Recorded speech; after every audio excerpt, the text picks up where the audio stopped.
Trend Monitoring Office. How can I help you? Back in the studio for K-Trend Monitoring Office is David Kim. David, what's up, buddy? Hello, everybody. How are you, man? I am very hot. Dude. Because it's summer. It came at us like out of nowhere. Yeah, I just finished my TV recording at 2 p.m. and then I went for a walk to the 예술의 전당, the art center. Yes. It's like a 5-minute walk and I regret that choice. No, you can't, man. Yeah. You really can't. Yeah, it was burning outside. I can't believe how it went because, before like last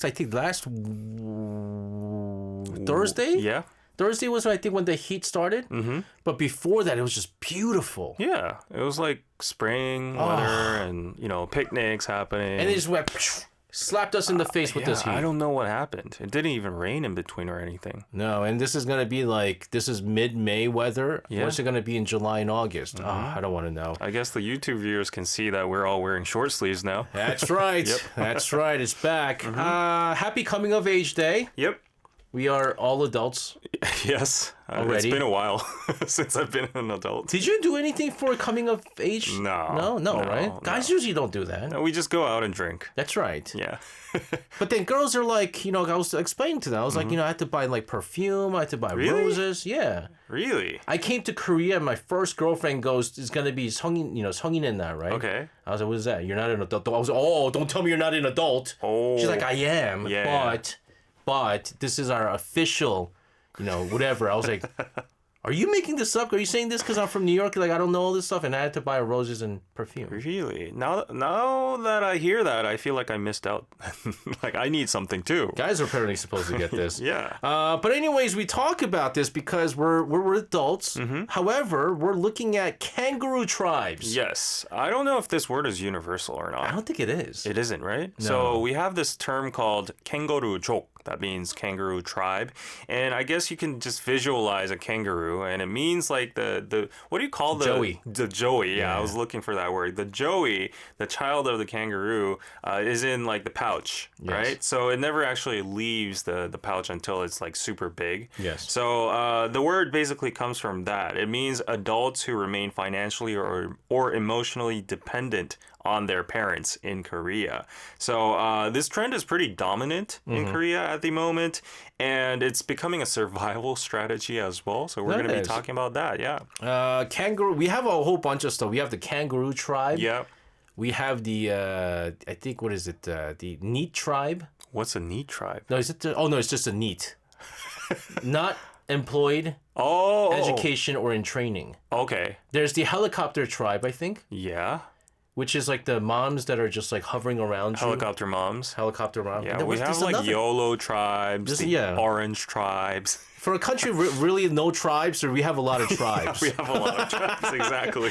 Let's go into the roots. Why Korea's nest stays full? Yeah, so obviously everything about this kangaroo tribe would funnel down to economic reasons. Yes. But before we go into that, just to put like some meaning into it, obviously we have some history with the Confucian culture ingrained in it. So Confucianism fosters like a large family system. And unlike the Western 18 and out culture, staying home until marriage was the norm, especially for daughters to ensure protection. Yeah. So like culturally, since the Joseon era or even beyond, people just stayed home until they were getting married. Let me tell you how insane it was back in the days. My mother-in-law, for her time, she went to university. Yeah. So she went to Dongguk University.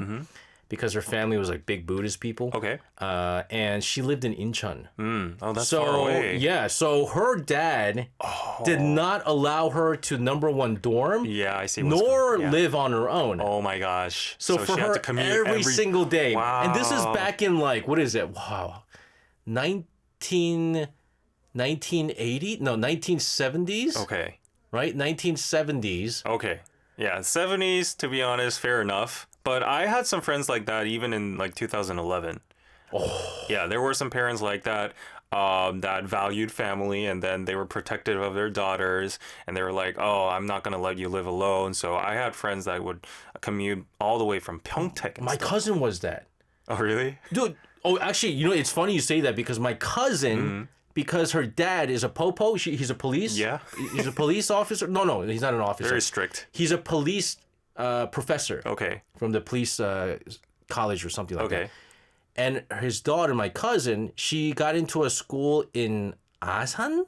Oh my gosh. I think it's Asan or Pyeongtaek, like one of the, like it's nearby. Yeah. And she had to commute from Yongsan to there every day. She has to take the train, like the KTX train. Yeah. Oh my gosh. That every single day because she did not allow her to live on her own. Oh, and I bet there was a curfew for her as well. Yes, there was. 10 p.m. or something. Yes, there was. Yep. So, I mean, it's kind of like, you know, we still see it today, but it was more, you know, frequent back in the days where even guys too, though, right? Right. I mean, we stayed home. It was all right. Yeah. But also there's the 전세 barrier. Yes. So normally when people move out, they don't have a lot of money, obviously, right? They just became an adult unless you're born rich or you saved up a lot of money through your part-time job. You would only have like enough to just survive, like with food and stuff. So in Korea, there's this unique housing system called the 전세, and it's like a large lump sum deposit.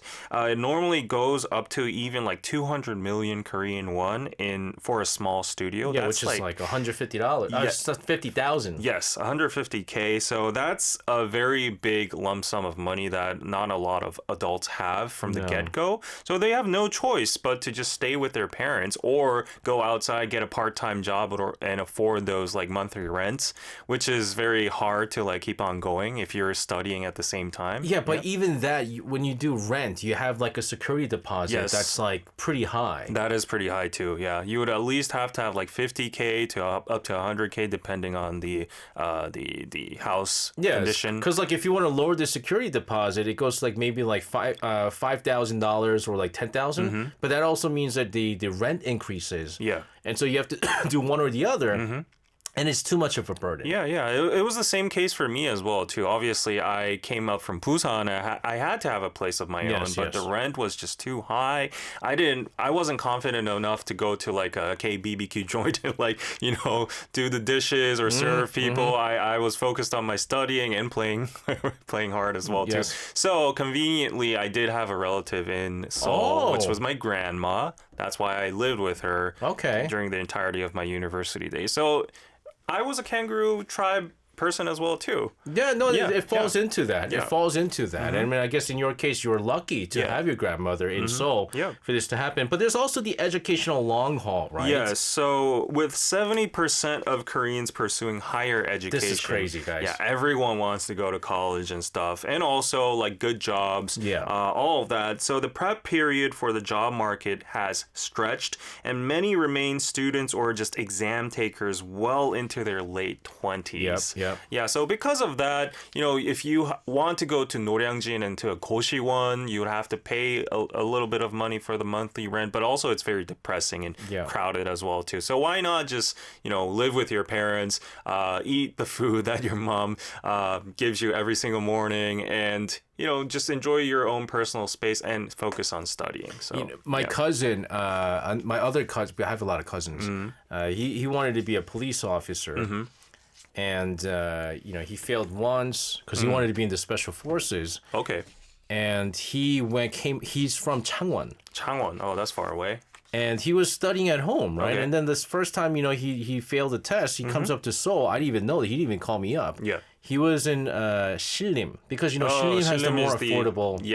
There's a lot of Koshi ones there. Yeah. And so I told him, everyone who, like, because, you know, you meet people within the Koshi ones. Yeah. Because you have like a communal area. They said, why'd you come up from Changwon? Yeah. You could just study. Like, you have your parents there. You could study at home. And this is something that, like, you don't need to study in Seoul for. And he said, well, it's just distracting. You know, when you have your parents giving everything for you, you don't have that hungry mentality. Yeah.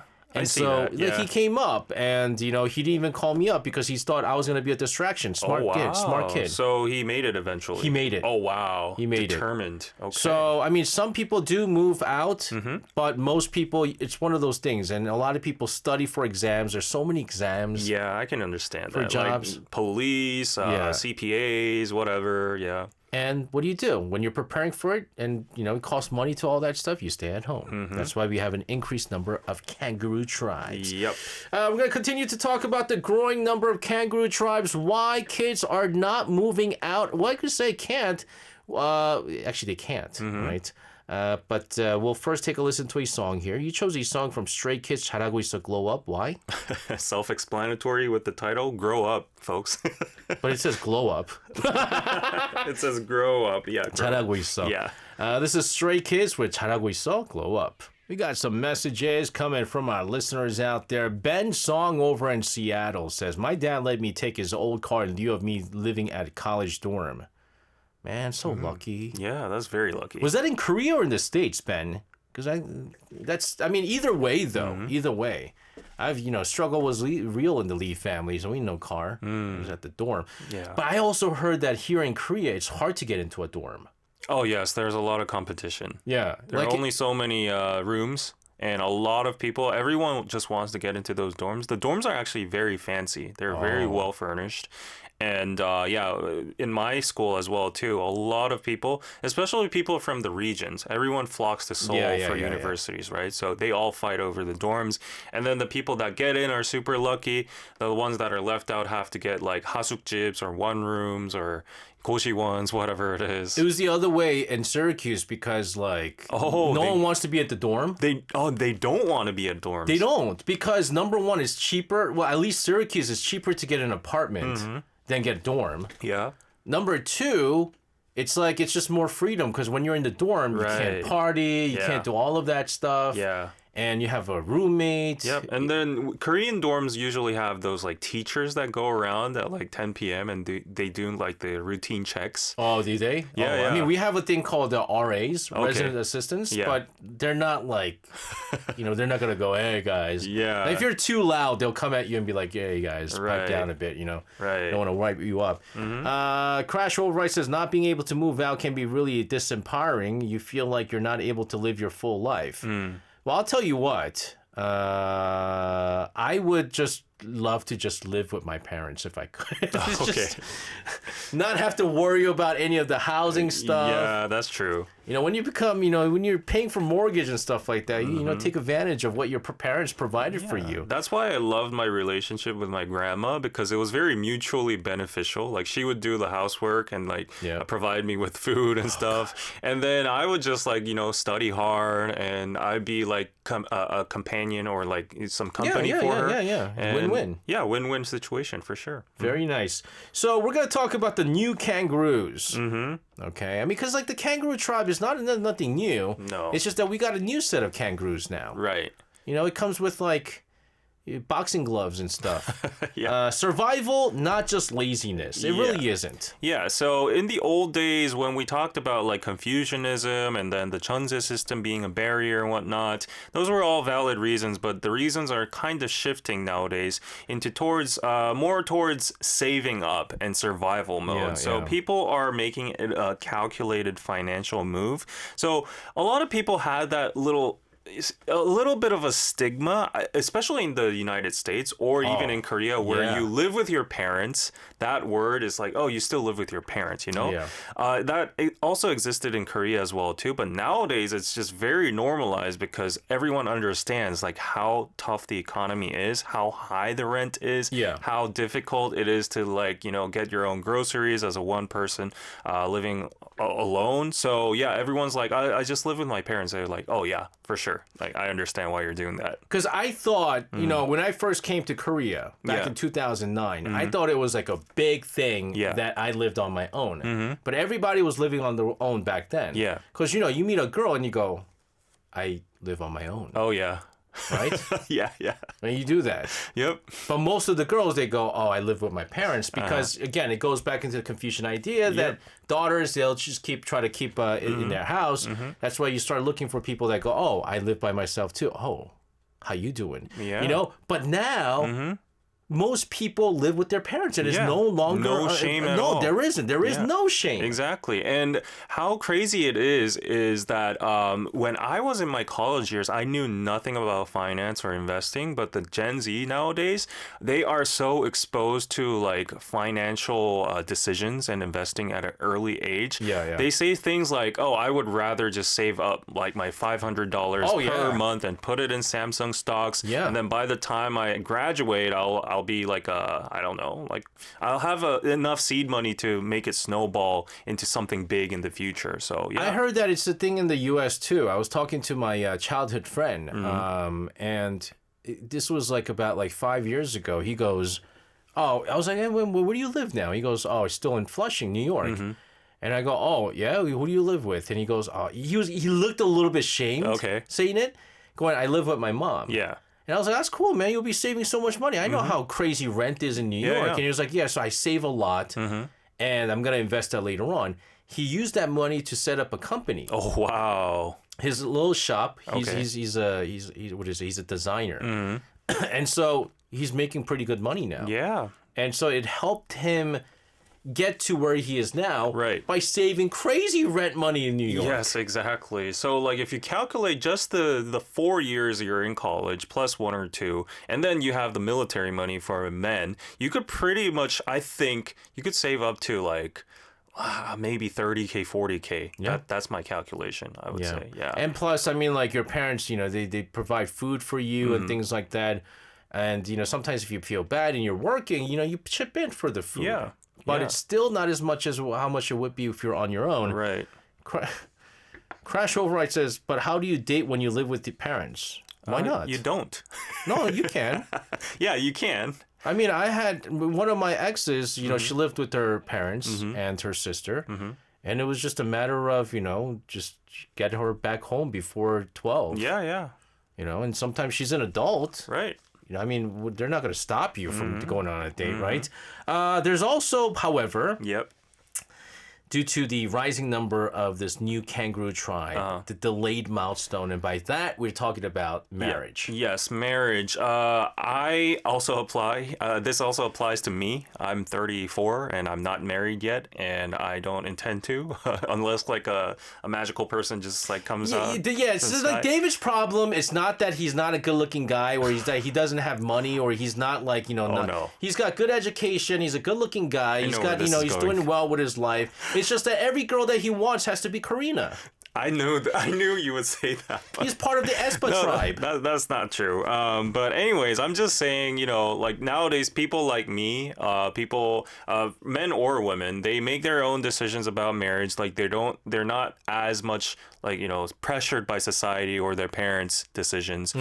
So they live their free lives, and they're just checking out, you know, whether they're good partners, better partners out there. So because of several reasons, the average age of marriage is getting delayed up to like 34 for men, 31 to 32 for women. So that means you have to live alone a little bit longer than usual. So if you get married, you could combine your assets and you could work together, maybe buy a bigger house or get a loan for a house, blah, blah, blah. But if you're individual, you need to pay solely for that rent all by yourself. Thus, a lot of people are making strategic moves to return back to their parents' homes until they get married. I actually have a lot of friends that are doing this. They're like, yeah, why do I have to live outside? Like, you know, my parents are there, and they also had a mentality shift saying, actually, you know what, like I've been to a lot of funerals nowadays, and come to think of it, I feel like, you know, I should spend more time with my parents, you know. That's just come on. No, really, but like I've seen like a very viral post, like by age, as your age goes up, the quantity of time you spend with your parents decrease like this, like a roller coaster. It's true. So like a lot of people are actually consciously thinking, I want to spend more time with my family. I'm gonna sound like a real conde right now. Okay. Like super conde. Yeah. But I just feel like they make it an excuse because they're so comfortable at the presence of their parents' home. Like everything is given to you. Yeah. Like why? Because I feel like the younger generation don't like to struggle. They don't like. I mean, guys. I mean, like it wasn't easy for me when I lived on my own. Yeah. Don't make people make it sound like I was rich. That's why I lived on my own. No, it wasn't. It was just that it was we were able to do that back in the days with cheaper rent. But they just want to keep everything comfortable. They don't want to struggle. Right. Because part of growing up is that struggle. Okay. But they're so comfortable in the presence of your mommy kangaroo's pouch. Uh-oh. You got to get out. Yeah. You got to get out, man. All right. If you say so. You got to get out. And me, I want to spend more time with parents. That's an excuse. To me, that's an excuse. Okay. I'm just saying. Yeah. You chose a song from Por Four, To My Youth, 나의 사춘기에게. Why? Yeah, again, very self-explanatory. To my youth, I wanted to live alone. This is Por Four with 나의 사춘기에게, To My Youth. Now, it is true what Crash Override says. Housing costs more than anyone can afford, and that might be true in the States, right? And I have no problem in some cases for financial reasons. You just don't have any choice. Yeah. Right? But if you really want to move out, you can do it, which is why you have roommates. Oh yeah. Which then you lower the burden. Yep. On how much money you spend on housing and things like that. So we have different type of residences, like especially if you look at those K dramas, Reply 1994, 1980, whatever. They always set place in those hasuk places. Yeah. What do you call them? Shared houses. There's always like the house owner who's like the parent figure, and you share the house with like 5 or 6 people. You gather all together and have a meal in the morning. And those places are very economic options, I would say. Usually catering towards like university students or like young people who are just starting in life in their careers. Yeah. And also because the government is realizing this problem is pretty big, they are nowadays enhancing the supply of these 청년주택s. They're called like these youth houses. You have to apply for them, and the competition is very high. I actually applied for one before too in Yongsan. It was in a very prime area. And I was super surprised because like the infrastructure, the facilities are amazing. They got like yoga classes and swimming pools. Jeez. But it's only $200 per month. And the key money is very low, and they provide that all to these like young people. But it's like crazy lottery though. Yeah, it is crazy lottery. Yeah. I actually went to a PC room to apply for this, and then the server crashed. Yeah. So I mean, if you're talking about a $200 a month place and they got like a yoga place and a swimming pool, come on now. Let's see. We got some other messages here. I do agree disobedience space. Well, I think there are people who are very close to their family, which is why they choose to stay with their family because they're just close. Yeah. And he also said, "Oh man, this is terrible. My roommates bullied me. Bad situation." Oh no. Which I mean, again, that's why you try to find a place where you can live on your own or something like that. But again, situation. That's why I'm saying, even though I pull that konde move, but you have certain cases where you just have to stay with your parents. Yeah. You just have to. I mean, there's no other choice. Let's go to what you called it, the shadow, the silver burden and ethics. What's this about? So the kangaroo tribe has its pros and cons, I would say. Economically, you can save a lot of money, and then that could be seed money for your future journey. However, it's becoming a burden for the parents' side as well, too. So we call it the parental squeeze. The parents that are in their 50s and 60s, that's my mom and dad's generation, are now called the double care generation. So they're supporting their own elderly parents while still feeding their 30-year-old children at the same time. So a statistic says a 2023 survey by the Korea Institute for Health and Social Affairs found that nearly 50% of unmarried adults in their 30s are kangaroos. Wow. So that means to the parents, they are probably taking care of their parents and also their children at the same time. But do you remember one of the first things that we talked about in this segment? Yeah. The elderly population and the poverty rate? Yeah. You have parents who basically spent all their life paying for their kids and their parents, this double care generation. Yeah. And then when it's time for them to be cared for, they have no money. Exactly. And then their kids are also saying like, oh, our economy is so bad, so I can't take care of you. You're on your own. And so, I mean, this is a huge domino effect that we're seeing here in the Korean society. And I mean, really is unfortunate, to be honest with you. But what is the spit out of responsibility thing you just talked about? Yeah, here? so there are a lot of shadows. There are 50 shades of the kangaroo tribe over here. One is the spit out of responsibility. Just like mukbang creators, they do mukbet. That's like they spit it out. Okay. Like they don't swallow it. So when you watch mukbang creators, you have to see if they actually swallow the food, unless they show that they're either having a trash bin underneath and they're just like, you know, spitting out everything. So that means it creates like a fake facade. And for a lot of kangaroos, because it's kind of shameful to like be living with your parents and stuff like that, and they don't want to be seen like that, they want to be independent, they actually pretend like that on social media as if they're, you know, like independent, they're living by themselves, they're paying their own rent while they're relying entirely on their parents' financial support behind the scenes. So yeah, there's like a lot of exposing moments from your friends, like, oh, I thought you lived by yourself. Yeah. And then you have to make up excuses like, oh, actually, you know, blah blah blah blah. And because now in this society right now, in this financial era, where living by yourself means you're financially capable. Yeah. It becomes a big sort Status. of buff. Yeah, it becomes a symbol. status, right? I live on my own.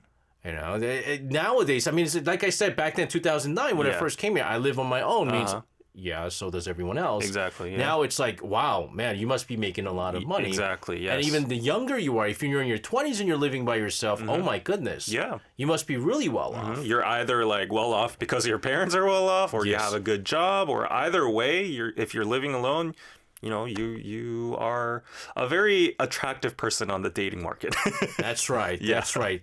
By the way, David lives on his own now. Very attractive. Very attractive. Yeah, I guess.